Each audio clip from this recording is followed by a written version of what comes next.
오늘 함께 우리가 합독했던 시편 134편은 타이틀에 성전에 올라가는 노래라고 되어 있죠. 이 성전에 올라가는 노래의 마지막 시입니다. 그런데 이 시에는 삶의 자리, 그러니까 시의 배경이 을 둘로 이 얘기를 합니다. 그러니까 해석이 두 가지가 있다, 그런 얘기죠.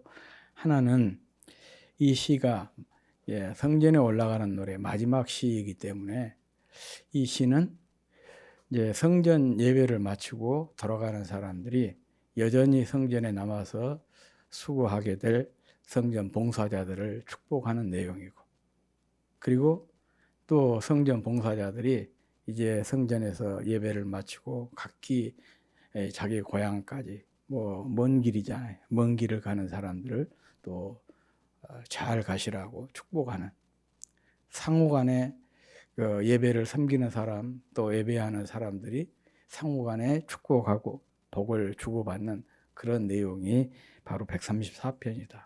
그렇게 해석을 하는 분들이 있습니다. 여기에서 시작을 했는지는 모르지만 천주교 예식 중에 마지막에 이런 예식이 있어요. 서로 이 복을 나누는 그런 예식이 있습니다. 예배를 집례하는 신부님이 예배에 참여한 성도들을 향해서, 회중을 향해서 이렇게 선포를 하죠. 주님의 은혜가 여러분과 함께, 그렇게 선포를 해요. 그러면 모든 회중들이 거기에 대해서 이렇게 화답을 합니다. 신부님과 함께, 그렇게. 저는 참 멋있는 아름다운 모습이라. 우리가 살아가면서도 상호간에 이렇게 서로 복을 주고받는 것은 참 아름다운 모습 아니겠습니까?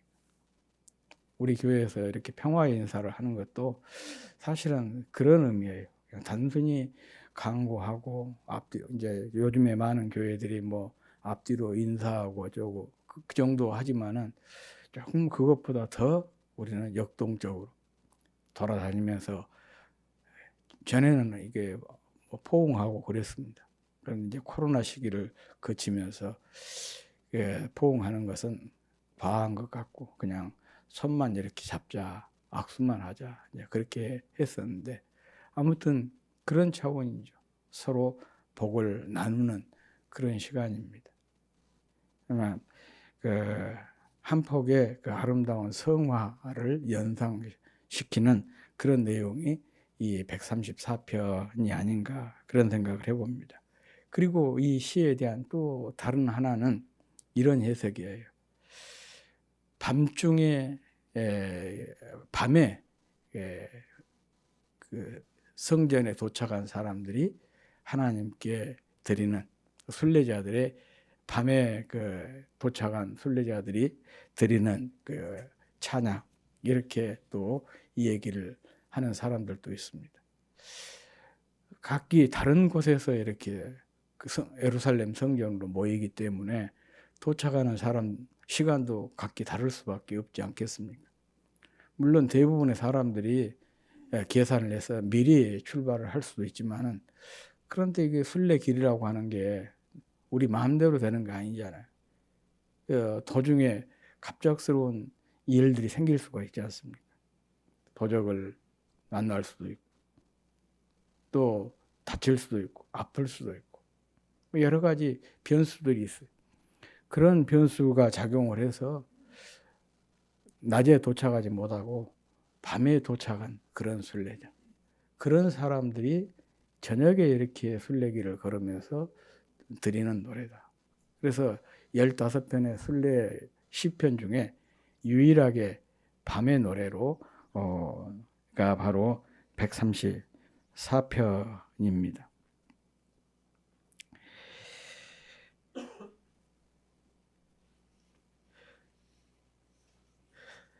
물론 그 두 가지 해석이 다 저는 개연성이 있다, 그렇게 생각을 합니다.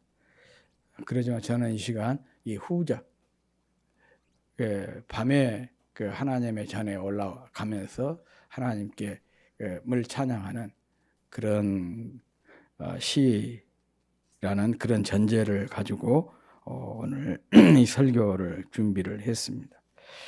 시편 120편에서 134편까지 모두 이 15편 앞서 말씀을 드린 대로 이 시들을 가리켜서 성전에 올라가는 노래, 순례자의 시라고 이 얘기를 합니다. 이스라엘 백성이 6월절, 7.7절, 장막절 이 3대 절기에 성전에 올라갈 때 부르는 그 찬양이 바로 시편 120편에서 134편까지 15편입니다. 그런데 이 성전에 올라가는 노래, 그 시작인 120편은 환난 중에 있는 자신을 도와달라는 깊은 탄원과 탄식, 또 호소로 시작을 하고 있는데 마지막 편인 134편은 축복으로 끝을 맺고 있어요. 여호와께서 복을 주실지어다.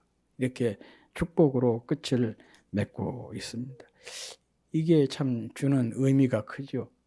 그러니까 다시 말하면 성전에 올라가는 노래가 모두 15편인데 이 15편의 전체적인 구조가 를 이렇게 설명할 수가 있는 거죠. 비탄과 탄원으로 시작을 해서 감사와 찬양과 축복으로 끝을 맺고 있다는 거예요. 그런데 이것은 또 확장을 시켜놓고 보면 시편 전체의 구조이기도 해요. 시편 전체가 모두 150편이잖아요. 150편이 5권으로 나뉘어져 있습니다. 그런데 1권부터 3권까지 내용은 이 비탄과 탄원의 시가 압도적으로 많아요. 반면에 제4권과 제5권은 감사와 찬양의 시가 더 많습니다. 그러니까 시편 전체의 구조도 탄원으로 시작을 해서 감사로 찬양으로 축복으로 끝을 맺고 있다. 그런 얘기죠.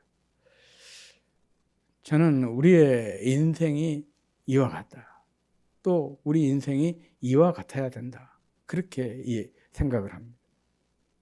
그래서 어떤 분은 시편을 이렇게 얘기해요. 시편은 바로 우리 인생에 대한 축소판이다. 우리 인생의 여정을 보여주는 것이 바로 시편이다. 그렇게 평가를 하신 분도 있습니다. 힘들게 어렵게 눈물로 시작을 하지만 그 인생이 마지막에 웃음으로 기쁨으로 감사로 끝날 수 있다면 좋은 거 아니겠습니까? 그래서 그런 말이 있잖아요. 끝이 좋으면 다 좋다. 물론 처음도 좋고 끝도 좋으면 더 좋겠지만은 아무튼 이렇게 힘들고 어렵게 시작을 했어도 마지막에 웃을 수가 있고 마지막이 감사하고 마지막이 찬양이고 축복이라면 이런 인생이 좋은 인생이고 적어도 예수를 믿는 사람들은 그렇게 된다는 얘기예요. 아무리 지금까지 어떻게 살아와도 지금 아무리 힘들고 어려워도 마지막에 웃을 수 있는 사람들이 누구냐? 성도라는 거예요. 또 우리는 그런 삶이 되도록 힘써야 되죠. 그래서 저는 매일 이렇게 잠자리에 들기 전에 기도해요. 그거예요. 아무튼 늘 감사로 또 찬양으로 그 하루를 마감하게 해주신 것 감사합니다. 또 아침에 시작하면서는 그런 기도합니다.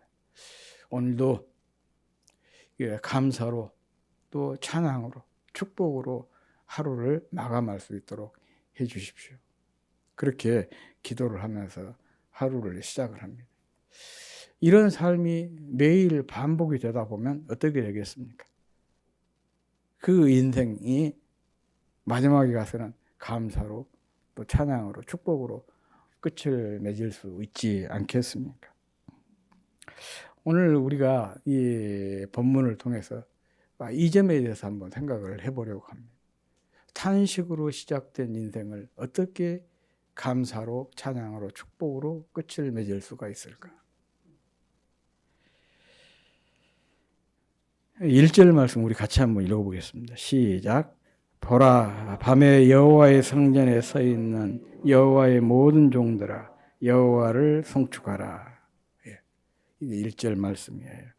여기서 밤이라고 하는 것은 순례자들이 도착한 시간을 의미하겠죠. 그러니까 말 그대로 그냥 물리적인 밤이에요. 그런데 이 밤을 단순히 물리적인 밤으로만 해석할 것이 아니고 또 영적으로 해석해도 충분히 의미가 있을 것입니다. 왜냐하면 우리가 아무리 해가 중천에 떠 있어도 영혼의 어두운 그 시간을 보낼 때가 있지 않습니까? 마음이 답답하고 캄캄한 칠흑 같은 어둠 같은 그런 시간들을 보낼 때가 있지 않습니까? 하나님의 임재가 느껴지지 않는 시간, 또 마음이 허전하고 공허한 모든 시간, 사랑하는 이가 떠나서 외롭고 고독한 시간, 또 뜻하지 않는 사고를 당한다거나 아니면은 질병으로 고통받는 시간, 사실 이런 모든 시간들이 어둠인 것이고 밤 아니겠습니까? 바로 이 밤에도 하나님께 나아가서 하나님 앞에 서서 하나님을 송축할 수 있어야 된다는 거죠. 예배의 자리를 찾고 또 예배의 자리를 지키는 것이 참 중요하다, 그런 얘기입니다. 바로 이것이 탄식으로 시작된 인생을 감사로 또 찬양으로 축복으로 끝을 맺을 수 있는 비결입니다. 우리가 성경에서 사무엘상 1장에 보면 한나라고 하는 여인이 나오지 않습니까? 한나는 불임의 여성이었어요. 하나님께서 그 태를 닫아가지고 자녀를 생산하지를 못했습니다. 고대 세계에서 특별히 이스라엘 사회에서 여인이 아이를 낳지 못한다는 것은 이건 심각한 문제였습니다. 이것은 하나님의 징벌로 그들은 생각을 했어요. 하나님의 저주다, 그렇게 생각을 할 정도였어요. 그러니 하루도 이 한나의 마음이 편할 날이 없었죠. 그런데 한나의 남편에게 또 후처가 있었는데 그 후처는 자녀를 막 쑥쑥 낳은 거예요. 그래가지고 자꾸 한나를 괴롭혔어요. 그러니까 한나의 마음이 더욱 괴로웠습니다. 하루도 밝은 날이 없었죠. 매일같이 어두운 밤이었고 또 터널이었어요. 그런데 우리가 사무엘하 1장을 보면 이런 상황에서 이 한나가 취한 행동이 참 의미가 있습니다. 그는 절기 때마다 늘 어디를 찾았습니까? 하나님의 집을 찾았고 거기에 하나님 앞에 가서 통곡을 하면서 부르짖었어요. 그렇게 해서 결국 사무엘이라고 하는 그 시대를 완전히 변화시키는 걸출한 인물을 하나님으로부터 선물 받게 되고 그 위에 또 5명의 자녀들 더 낳았습니다. 바로 이 한나가 좋은 하나의 모델이에요. 인생의 밤을 만났을 때 우리가 어떻게 해야 되는가, 거기에 대한 좋은 모델이 바로 한나입니다. 하나님 앞에 서서, 다시 말하면 예배의 자리를 찾고 예배의 자리를 지키는 것이 참 중요한 것입니다. 예배에 헌신하는 것이 참 중요해요. 가장 안타까운 사람들을 보면 어떤 사람들이냐, 조금 어려우면 예배를 포기를 해요. 예배의 자리에 나오는 것을 멈춰버려요. 그러면 인생이 더 꼬일 수밖에 없는 것입니다. 어두울수록 답답할수록 우리는 예배의 자리를 찾아야 되고 예배의 자리에 서야 되고 예배의 자리를 지키고 또 예배에 헌신하는 그런 삶이 되시기를 주의 이름으로 축복합니다. 그것이 바로 탄식을 축복으로, 탄식을 감사와 찬양으로 바꿀 수 있는 비결입니다. 그렇다면 여기에 오늘 1절에 여호와의 성전에 서 있는 여호와의 모든 종들아 그랬는데 이들이 누구일까? 바로 이들은 늦은 시간 밤늦게 성전에 도착한 순례자들이겠죠. 또 제가 설교 초두에서 설명했던 성전을 지키고 있는, 섬기고 있는 제사장이나 레위인일 수도 있습니다. 더 나아가서는 바로 이 사람들이 곧 누구냐? 우리인 거예요. 나인 것입니다. 그래서 134편 이 시는 나를 향해서, 우리를 향해서 이렇게 요청을 하고 있어요. 밤에 하나님 앞에 나와서 하나님을 찾고 하나님 앞에 서서 하나님께 예배하는 그런 사람이 되기를 촉구하고 있는 그런 말씀인 것이죠. 바로 이런 자세가 상황을 역전시킬 수 있는 비결입니다. 그래서 탄식과 비탄을 감사와 찬양과 축복으로 바꿔낼 수가 있는 것입니다. 그러므로 힘들수록 또 어려울수록 예배의 자리에 서서 또 예배의 자리를 지키는 저와 여러분이 될 수 있었으면 좋겠습니다. 예배라고 하는 것은요, 인생의 방향을, 올바른 방향을 잡아주는 것이 바로 예배인 것입니다. 그러므로 인생의 방향이 또 길이 보이지 않는 막막한 밤에 예배하는 것은 참으로 중요한 것입니다. 인생의 밤이 깊을수록 예배 자리를 찾고 예배 자리에 서고 예배 자리를 지키는 것이 참으로 중요해요. 그것이 바로 이 우리의 인생의 방황을 끝낼 수 있는 비결이기 때문에 그런 것이죠.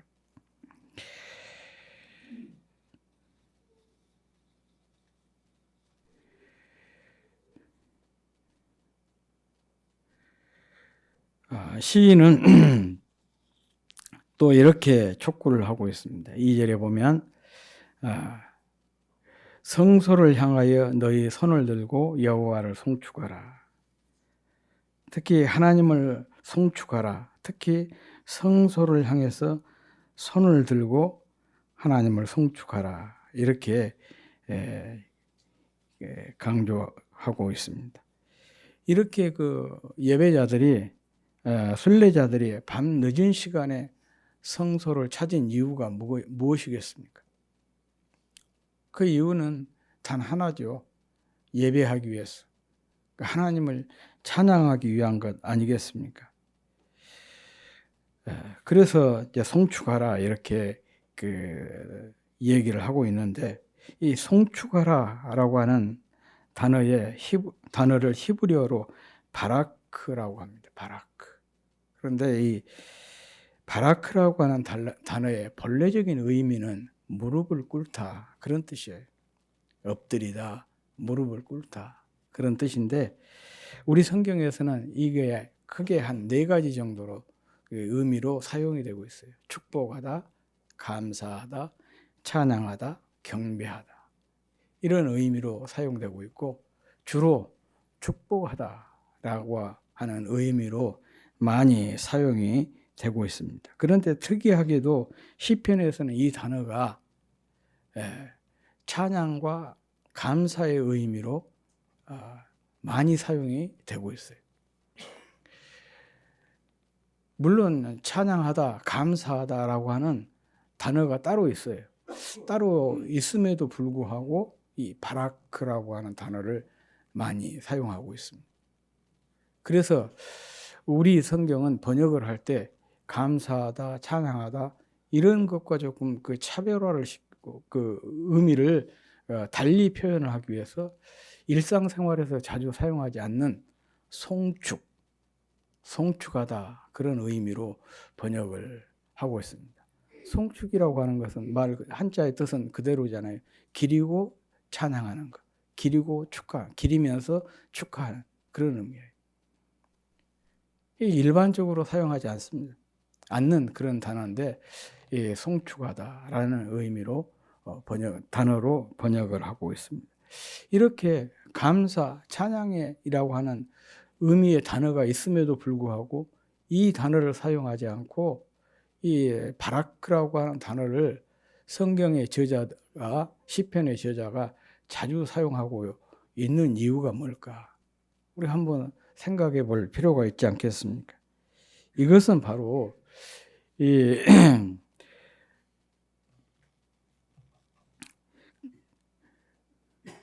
감사와 찬양에 그 특별한 의미가 있다는 것을 강조를 하고 싶어서 그런 것 같아요. 단순히 감사나 찬양이나 그 이상의 의미가 있다는 것을 보여주기 위해서 같은 단어를 사용하지 않고 이 바라크라고 하는 다른 단어를 사용하고 있지 않나, 그런 생각을 해봅니다. 다시 말하면 감사와 찬양이 이 복과 깊은 연관이 있다는 것이죠. 그래서 바라크라고 하는 단어를 사용하고 있습니다. 그리고 이 의미를 조금 확장해서 생각을 해보면 그렇습니다.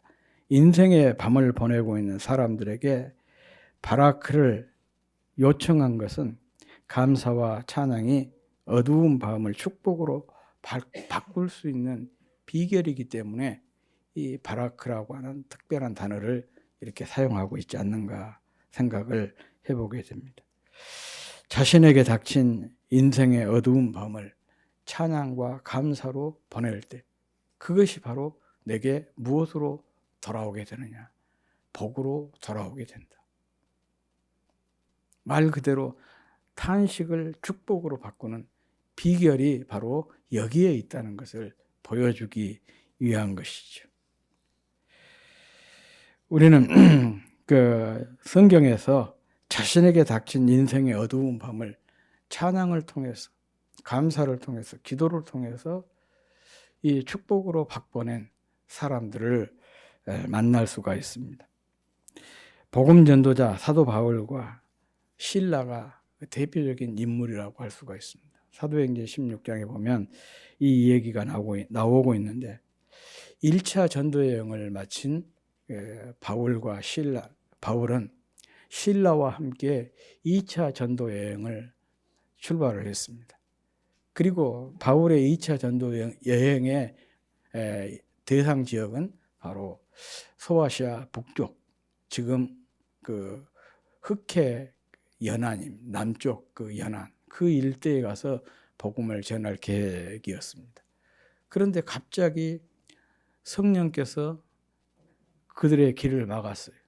그리고 복음을 마게도냐 지역, 그러니까 유럽 지역이죠. 유럽 지역으로 가서 복음을 전하도록 요청을 했습니다.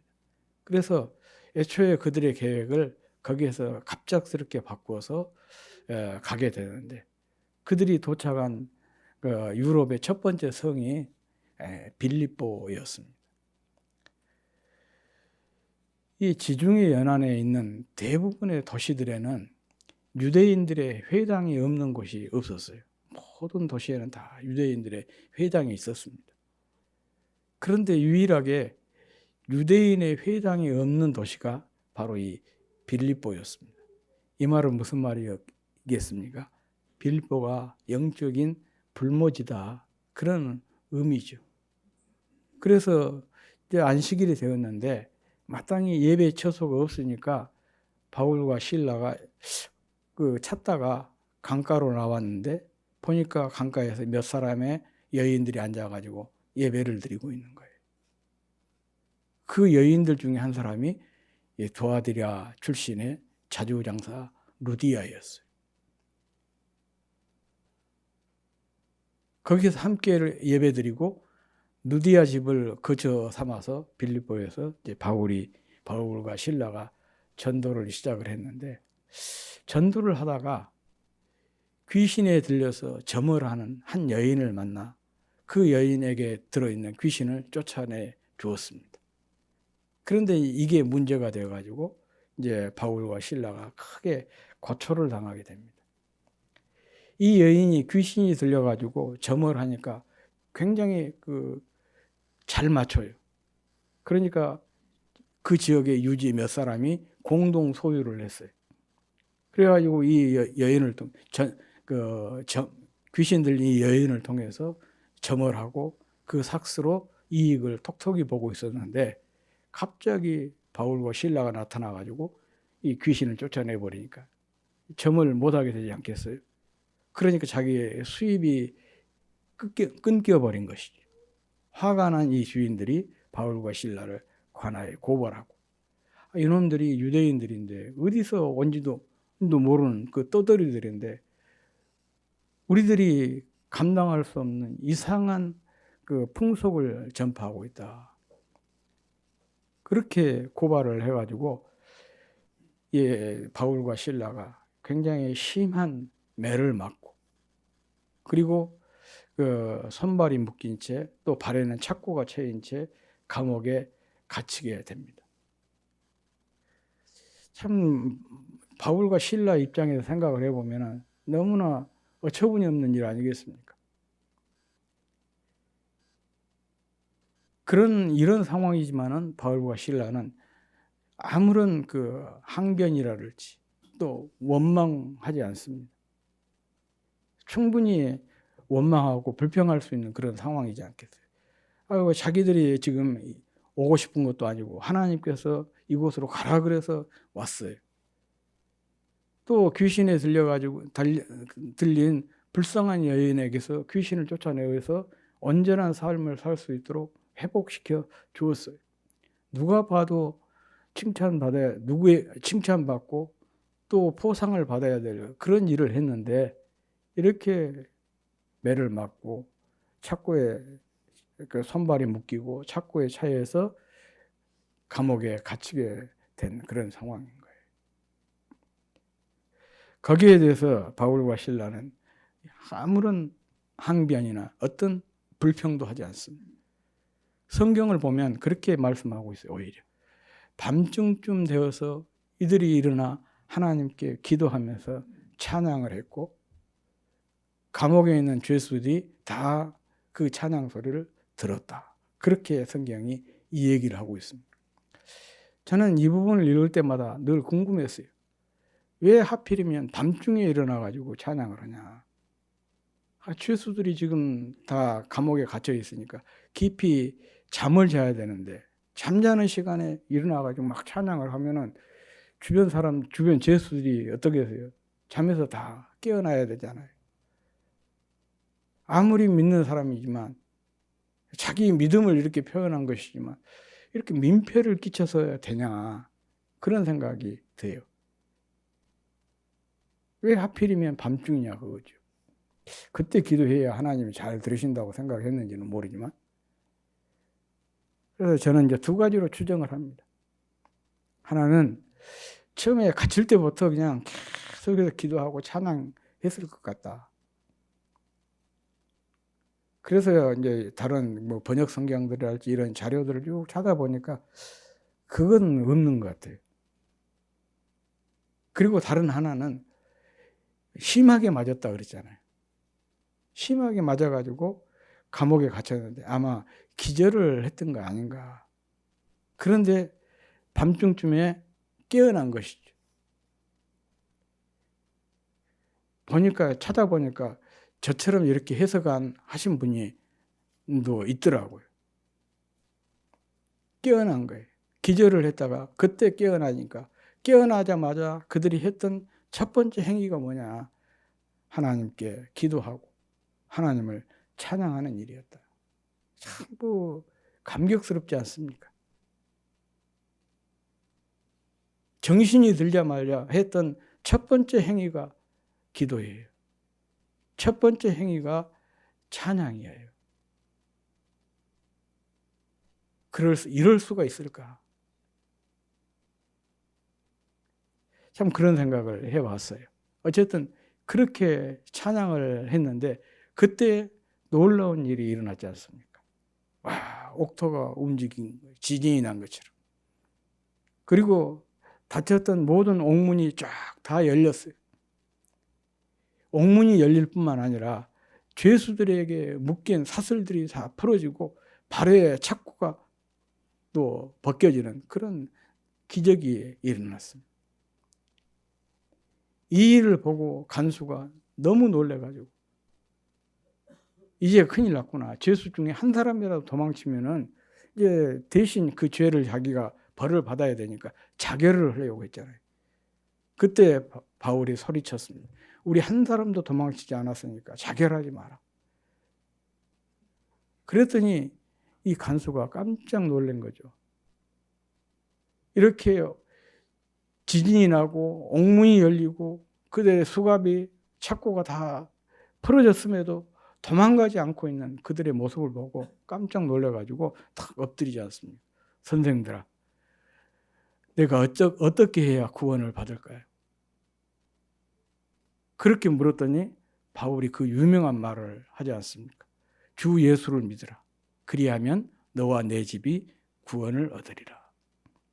그렇게 해서 뜻하지 않게 간수 온 가족이 예수를 믿게 되고 그날 저녁에 바울이 그들에게 세례를 베풀었지 않습니까? 그야말로 이 사건을 통해서 이 빌립보의 생명의 씨앗이 생명의 열매를 거두는 놀라운 일이 일어나게 된 것입니다. 그렇습니다. 바로 이렇게 인생의 밤을 하나님을 향해서 손을 들고 찬양했더니 이런 그 힘들고 어려운 상황이 축복의 상황으로 바뀌어진 좋은 예가 아닐 수가 없습니다.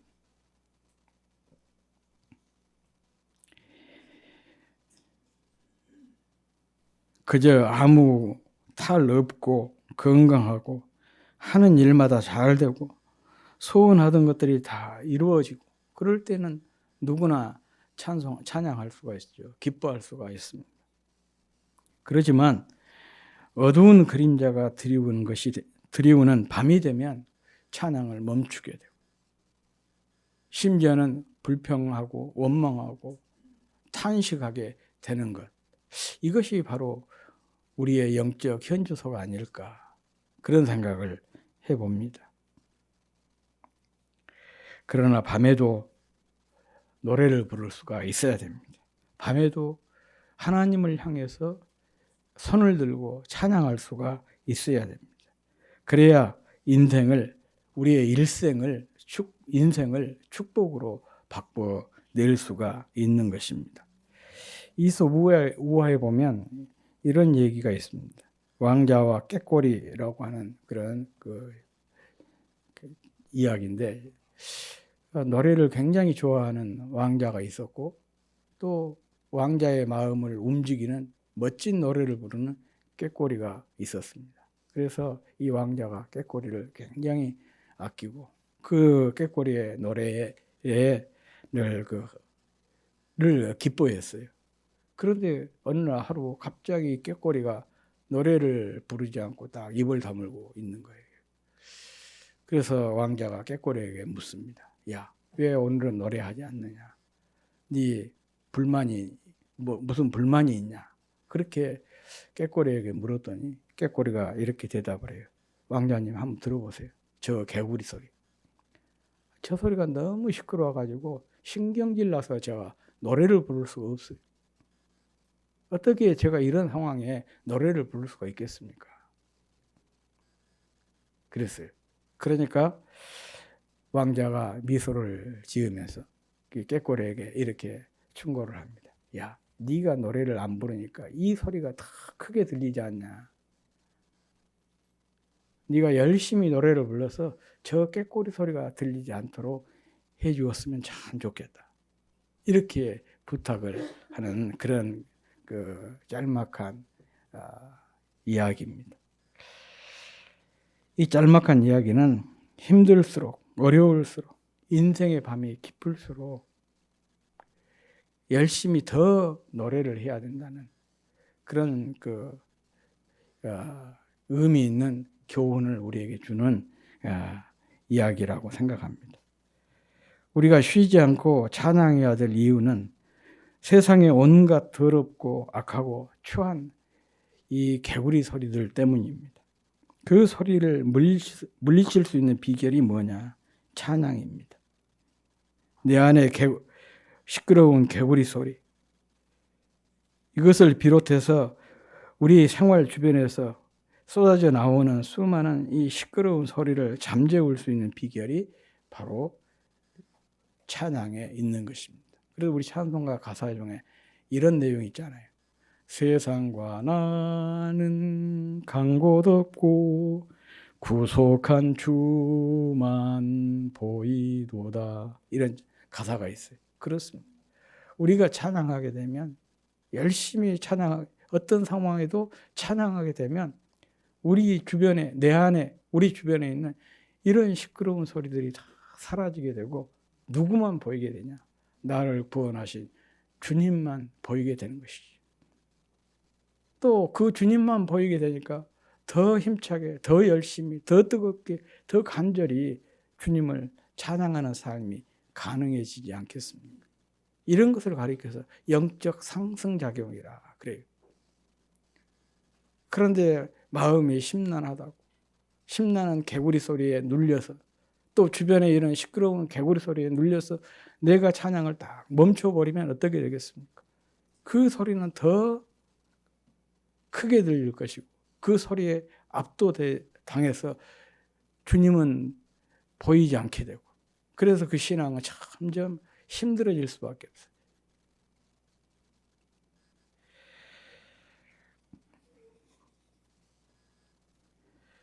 찬양하면 슬픔이 기쁨이 되고 탄식이 기도가 됩니다. 불평과 원망이 감사가 되고 찬송으로 바뀌게 되는 것입니다. 혹시 지금 인생의 어두운 밤을 스스로 내가 생각할 때 나는 지금 내 인생의 밤이다 라고 생각하시는 분이 계신지 모르겠습니다. 그렇다면 하나님을 향해서, 주님을 향해서 손을 번쩍 들고 더 열심히 찬양하시기를 바랍니다. 두려움 속에서 좌절하지 말고 새로운 아침을 열어주실 주님을 향해 손을 들고 찬양하시기 바랍니다. 찬양만이 주님의 크신 능력을 우리 것으로 만들어낼 수 있는 비결입니다. 그러면 우리를 사랑하시는 주님께서 밤에 주님 앞에 서서 손을 들고 드리는 찬양을 들으시고 우리의 기도에, 우리의 찬양에 반드시 응답해 주실 것입니다.